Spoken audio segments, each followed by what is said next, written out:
ओम शांति 26/10/2023 आज की मूल्य चिंतन। अब हमें कहाँ चलना है? दिन में चलना है। अभी हम रात में, हमें दिन में चलना है।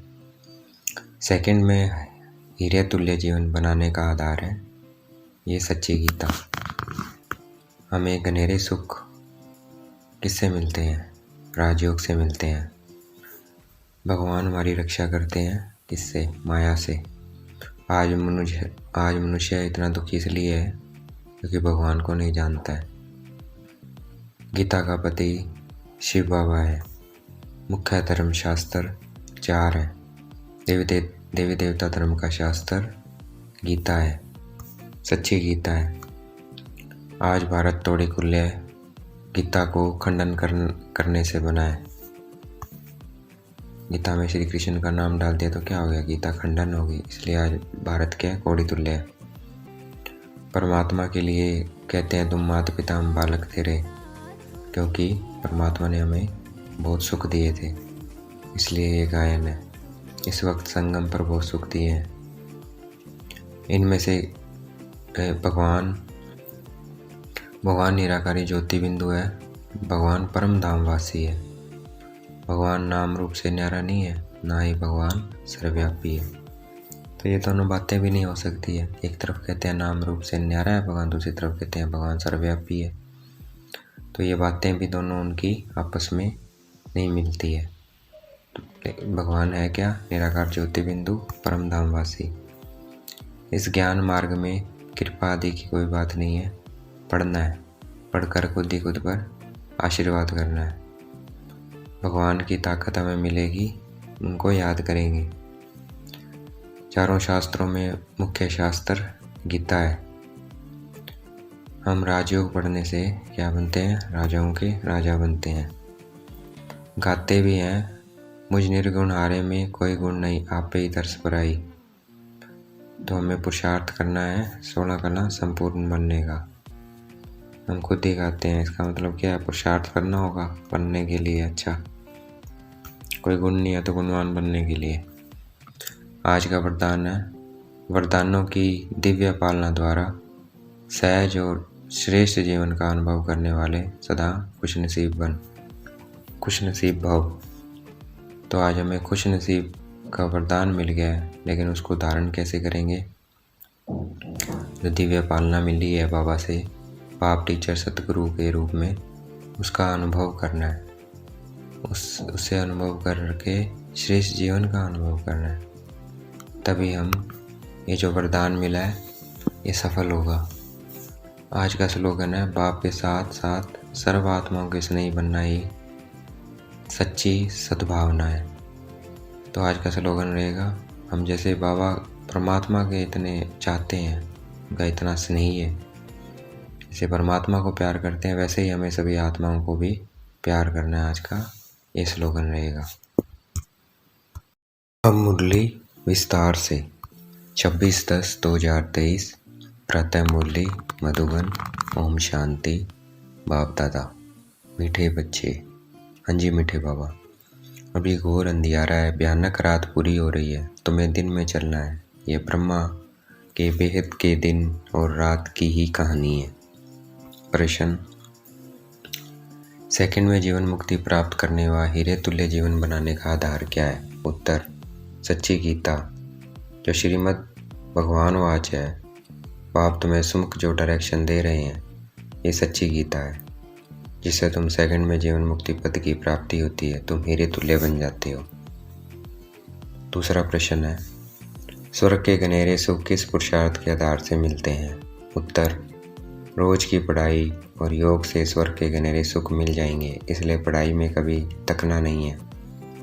बाप टीचर बनकर पढ़ा रहे हैं तो तुम अच्छे मार्क्स से पास होने का पुरुषार्थ करो। इसमें आशीर्वाद व कृपा की बात नहीं है।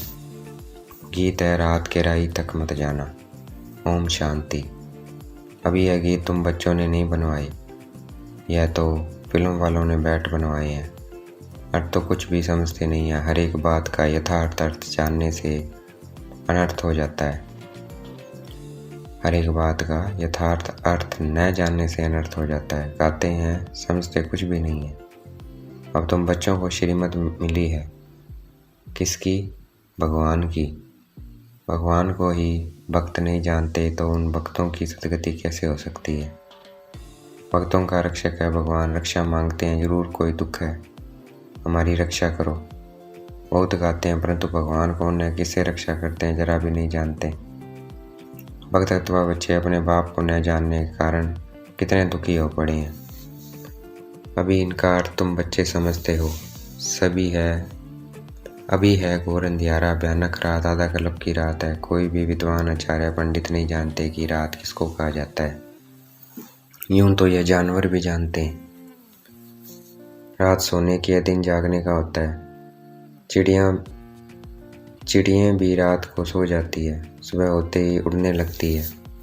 वह दिन रात तो कॉमन है। यह ब्रह्मा की वेद की रात और वेद का दिन सतयुग रहता है और रात द्वापर कलयुग। आधा आधा चाहिए ना। दिन की आयु भी 2500 वर्ष है। इस दिन रात का तो किसी को पता नहीं है। इस दिन रात का किसी को पता नहीं है। अभी तुम बच्चे जानते हो कि रात पूरी होती है, अर्थात 84 जन्म पूरे होते हैं, अथवा ड्रामा का चक्कर पूरा होता है, फिर दिन शुरू होता है। रात को दिन और दिन को रात बनाने वाला कौन है, वह भी कोई नहीं जानते हैं। भगवान को नहीं जानते तो यह सब बातें कैसे जान सकते हैं? मनुष्य पूजा करते हैं परंतु समझते नहीं है कि यह कौन है जिसकी हम पूजा करते हैं। बाप बैठ समझाते हैं। पहली मुख्य बात है गीता को खंडन करने की। कहते हैं श्रीमद् भगवत गीता। गीता का पति है भगवान, न कि कोई मनुष्य। ब्रह्मा विष्णु शंकर को देवता कहा जाता है और सतयुग के मनुष्य को देवताई गुणों वाला कहा जाता है। दैवी धर्म वाले श्रेष्ठाचारी को देवताई गुण वाले कहते हैं। भारत के मनुष्य श्रेष्ठाचारी थे, वही फिर असुरी गुणों वाले बन पड़े हैं। मुख्य धर्मशास्त्र 4 हैं और कोई धर्मशास्त्र है नहीं। अगर है तो भी बहुत छोटे छोटे मठ स्थापन किए हैं, जैसे सन्यासियों का मठ, बोधियों का मठ। बुद्ध ने बोधि धर्म स्थापन किया, वह कहेंगे हमारा फलाना धर्मशास्त्र है। अब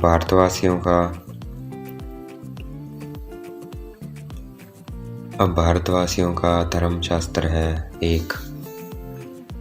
सतयुग देवी देवता धर्म का शास्त्र है एक, उनको श्रीमद् भगवत गीता कहा जाता है।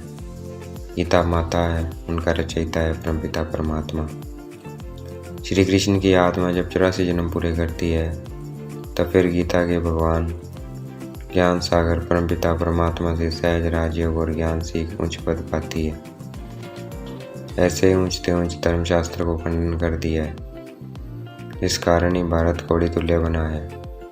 यह भी ड्रामा में एक गज भूल है जो गीता को खंडन कर दिया है। पाप अब जो सच्ची गीता सुना रहे हैं वह निकलनी चाहिए। सच्ची गीता गवर्नमेंट को छपाना चाहिए। यह है श्रीमद् भगवान वाच। बच्चों प्रति बाप डायरेक्शन देते हैं। अच्छी रीति लिखना चाहिए शॉर्ट में।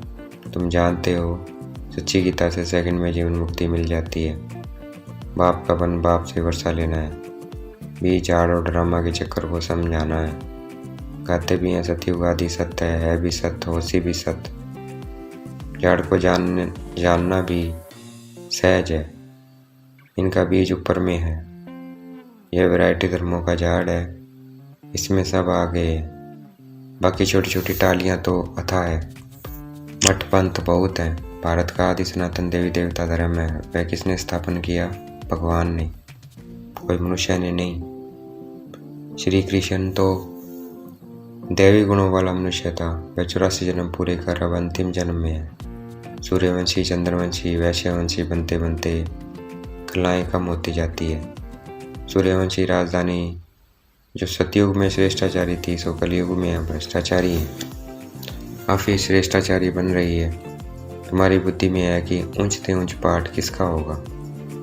अभी तुम जान गए हो मुख्य है ही शिवाय नमः। जो उसकी महिमा है वह ब्रह्मा विष्णु शंकर के लिए नहीं गा सकेंगे। प्रेसिडेंट की महिमा प्राइम मिनिस्टर को अथवा और कोई को देंगे क्या? नहीं, अलग अलग टाइटल है ना, सब एक तो नहीं हो सकते। तुम बच्चों को अभी बुद्धि मिली है। तुम जानते हो क्राइस्ट को भी अपना क्रिश्चियन धर्म स्थापन करने का पाठ मिला हुआ है। आत्मा है तो बिंदी, उस आत्मा में पाठ भरा हुआ है। क्रिश्चियन धर्म की स्थापना कर फिर पुनर्जन्म लेते पालना करते हैं, सतो रजो तमो में आना है। पिछाड़ी में सारा झाड़ जर्जर बुद्धि होना ही है। हर एक को कितना कितना समय पाठ मिला हुआ है, बुद्ध को कितना समय पालना करनी है, ये तुम जानते हो। भिन्न भिन्न नाम रूप में जन्म लेते रहते हैं। अभी बाबा तुम्हारी कितनी विशाल बुद्धि बनाते हैं, परंतु कोई तो शिव बाबा को याद भी नहीं कर सकते। वेद का बाप वेद का स्वर्ग का वर्षा देते हैं, यह भी तुम समझा नहीं सकते। बाबा ने बहुत बार समझाया है। आत्मा में अविनाशी पाठ नूंदा हुआ है। एक शरीर छोड़ फिर दूसरा लेना है, एक शरीर छोड़ फिर दूसरा लेना है। कितनी घुइया बातें हैं समझने की। जो स्कूल में रोज पढ़ते होंगे वही समझेंगे। कोई तो चलते चलते थक जाते हैं, गाते भी हैं, तुम माता पिता हम बालक तेरे। बाप कहते हैं हम तुमको स्वर्ग के सुख निरे देने का पुरुषार्थ करा रहे हैं, तुम तक नहीं जाना। इतनी ऊंच से ऊंच पढ़ाई पढ़ना तुम छोड़ देते हो। कोई तो पढ़ाई छोड़ फिर विकार में भी चले जाते हैं, जैसे का तैसा बन जाते हैं, मतलब जैसे पहले थे वैसे बन जाते हैं। चलते चलते गिर पड़ेंगे तो और क्या होगा। बलवान सुख में है, परंतु पद में तो फर्क है ना। यहाँ सब दुखी हैं, वहाँ प्रजा प्रजा सबको सुख है। फिर भी पद तो ऊंचा लेना चाहिए ना। पढ़ाई छोड़ दी तो माता पिता कहेंगे तुम तो लायक नहीं हो। बाप से स्वर्ग का वर्षा लेते लेते कई बच्चे थक जाते हैं। चलते चलते माया वार कर देती है तो लौट जाते हैं। जो जमा किया वह फिर ना हो जाती है, बाकी क्या बनेंगे। स्वर्ग में बल जाएंगे लेकिन बिल्कुल साधारण प्रजा जाकर बनेंगे। बाप कहते हैं हमारा बनकर फिर तक कर बैठ गए। वो ट्रैक्टर बन गए तो प्रजा में चंडाल जाकर बनेंगे। सभी चाहिए ना। स्वर्ग का मालिक बनते बनते अगर पढ़ाई को छोड़ देते हैं तो उन जैसा मान मूर्ख दुनिया में कोई होता नहीं। लिखते भी हैं तुम माता पिता हम बालक तेरे, तुम्हारी कृपा से स्वर्ग के बहुत सुख कनेरे मिलते हैं, कृपा करो। बाप कहेंगे कृपा की तो बात ही नहीं है। मैं टीचर हूँ, पढ़ाऊँगा, पुरुषार्थ तुम करो अच्छे मार्क्स से पास होने का। बाकी मैं थोड़ी बैठ सब पर आशीर्वाद करूँगा। तुम योग में रहो तो ताकत मिलती रहेगी। सभी थोड़ी गद्दी पर बैठेंगे, एक दो के सिर पर बैठेंगे क्या। तो धर्म मुख्य है ही चार शास्त्र, तो धर्म मुख्य है ही चार, शास्त्र भी चार है। उनमें मुख्य है गीता, बाकी सब उनके बच्चे हैं। वर्षा तो माता पिता से ही मिलता है। अब बाप सुमुख समझा रहे हैं, सिर्फ गीता पढ़ने से ही थोड़ी राजाओं के राजा बन जाएंगे। बाबा ने तो गीता पढ़ी है, ब्रह्मा बाबा की बात कर रहे हैं।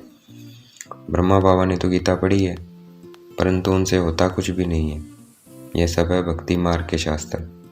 तुमको पुरुषार्थ कर 16 कला संपूर्ण बनना है। अभी तो तुम्हारे में कोई कला कोई गुण नहीं रहा है। गाते भी हैं मुझे निर्गुण हारे में कोई गुण नहीं, आपे ही तरस पर आई। गाते हैं ना देवताओं के सामने जाके, भी तुम संपन्न हो और हम में कोई गुण नहीं है। कुछ स्वीकार करते हैं मंदिर में देवताओं के मूर्ति के सामने जाके। हमको फिर 16 कला संपूर्ण बनाओ, जो हम थे फिर बनाओ। अब तुम जानते हो पाप समुख आकर समझा रहे हैं। एक निर्गुण संस्था भी बना दी है। निर्गुण निराकार का अर्थ भी नहीं जानते हैं। शिव का तो आकार भी है, इसका नाम है तो जरूर चीज भी है ना। आत्मा इतनी सूक्ष्म है, उनका भी नाम है। ब्रह्म है तत्व, जहाँ आत्मा ही निवास करती है वह भी नाम है ना। नाम रूप से न्यारी तो कोई चीज होती नहीं। भगवान को कहते हैं नाम रूप से न्यारा, फिर उनको सर्वव्यापी कह देते हैं, है ना। एक तरफ कहते हैं भगवान नाम रूप से न्यारा है और फिर कह देते हैं सर्वव्यापी है। एक तरफ कहते हैं उसका नाम और रूप ही नहीं है और फिर दूसरी तरफ कहते हैं सब जगह भगवान है। ये कैसे हो सकता है। तो दोनों ही बात गलत है। ना वो नाम रूप से न्यारा है और ना ही वो सर्वव्यापी है। यह कितनी बड़ी भूल है। मनुष्य जब इन बातों को समझें तब तो निश्चय करें, बाबा हमने आपको जाना है, कल्प कल्प आपसे राज्य भाग्य लेते आए हैं, ऐसा निश्चय हो तब पढ़ सकते हैं। यहाँ से बाहर निकलते हैं और भूल जाते हैं। इसलिए पहले तो लिखवा लेना चाहिए, बरोबर शिव बाबा आया है राजयोग सिखलाने। लिख कर भी देते हैं, फिर पढ़ते नहीं। ब्लड से भी लिख कर देते हैं, परंतु आज है नहीं। माया कितनी तीखी है। बाबा कहते कईयों ने तो खून से भी लिख कर दिया और उन्होंने भी पढ़ाई छोड़ दी। तो माया कितनी तीखी है। बाप कितना बैठ समझाते हैं, तुम्हारी विंग मार की सर्विस तब होगी जब ऐसे ऐसे पत्र लिखेंगे। विंग मार मतलब सर्विस बढ़ेगी जब ऐसे ऐसे पत्र लिखेंगे। तुम्हारी शक्ति सेना में भी नंबरवार है। कोई चीफ कमांडर है, कोई कैप्टन है, कोई मेजर्स हैं, कोई सिपाहियों के साथ बोझा उठाने वाले भी हैं। सारी सेना है। बाबा तो पुरुषार्थ कराएंगे ना। हर एक के पुरुषार्थ करने से समझ में आता है ये राजा रानी बनेंगे, वह अच्छे साहूकार प्रजा में जाएंगे। तो अपना पुरुषार्थ चेक करना है कि मैं कैसा पुरुषार्थ कर रहा हूँ। तो जो जैसा पुरुषार्थ कर रहा है वो वैसा ही बनेगा जाके। या साधारण प्रजा में जाएंगे या दास दासी बनेंगे, तो चेक करना है। यह तो बिल्कुल सहज है समझने का। तो पहली मुख्य बात को उठाना है। बाबा कितनी ललकार करते हैं महारथियों को। तो विंग मार की सेवा के लिए विचार चलने चाहिए। अच्छा, देखेंगे बाप दादा हमें याद प्यार दे रहे हैं। मीठे मीठे से गलते बच्चों प्रति माता पिता बाप दादा का याद प्यार। Good morning. रूहानी बाप की, रूहानी बच्चों को नमस्ते। अब हमें रिप्लाई करना है। हम रूहानी बच्चों की, रूहानी बाप दादा को दिलवा शिकवा प्रेम से याद प्यार और बेहद की नमस्ते। गुड मॉर्निंग शिव बाबा बाप दादा। धारणा के लिए मुख्य सार, पढ़ाई में थकना नहीं है, ऊंच से ऊंच पढ़ाई रोज पढ़नी और पढ़ानी है। विंग मार की सर्विस करने की युक्तियां निकालनी है। योग में रह बाप से ताकत लेनी है, कृपा आशीर्वाद मांगना नहीं है। आज का वरदान देखना है। बाप दादा ने मस्तक पे हाथ रखा हुआ है और वरदान दे रहे हैं। वरदानों की दिव्य पालना द्वारा सहज और श्रेष्ठ जीवन का अनुभव करने वाले सदा खुश नसीब भव। दिव्य पालना से श्रेष्ठ जीवन का अनुभव करना ही खुश नसीब बनना है। तो आज हमें खुश नसीब बन के रहना है। वो खुश नसीब कैसे बनेंगे? जब परमात्मा की दिव्य पालना को अनुभव करेंगे। जो बाप टीचर सतगुरु की जो पालना हमें दे रहे हैं शिव बाबा, बाप के रूप में मैं आत्मा उस परमात्मा की संतान हूँ। उस पालना को अनुभव करना है। वो रोज पढ़ाता है। उस पालना को अनुभव करना है। वो रोज वरदान देता है, हमें श्रीमत देता है। उस पालना को अनुभव करना है। जो इन तीनों पालनाओं को अनुभव करेगा वही खुश नसीब है। तो वरदान हमें मिल गया है, अब ये लेना हमारे हाथ में है। वरदान की एक्सप्लेनेशन है। बाप दादा संगम युग पर सभी बच्चों की 3 संबंधों से पालना करते हैं। बाप के संबंध से वर्षे की स्मृति द्वारा पालना, शिक्षक के संबंध से पढ़ाई की पालना और सतयुग के संबंध से वरदानों की अनुभूति की पालना एक ही समय पर सबको मिल रही है। इसी दिव्य पालना द्वारा सहज और श्रेष्ठ जीवन का अनुभव करते रहो। मेहनत और मुश्किल शब्द भी समाप्त हो जाए तब कहेंगे खुश नसीब। आज का स्लोगन, बाप के साथ साथ सर्व आत्माओं के स्नेही बनना ही सच्ची सद्भावना है। तो आज का स्लोगन रहेगा, हम जितने बाबा के, शिव बाबा के, भगवान के स्नेही हैं उतना ही हमें सभी आत्माओं का स्नेही बनना है। अच्छा, ओम शांति। शुक्रिया मीठे बाबा, शुक्रिया।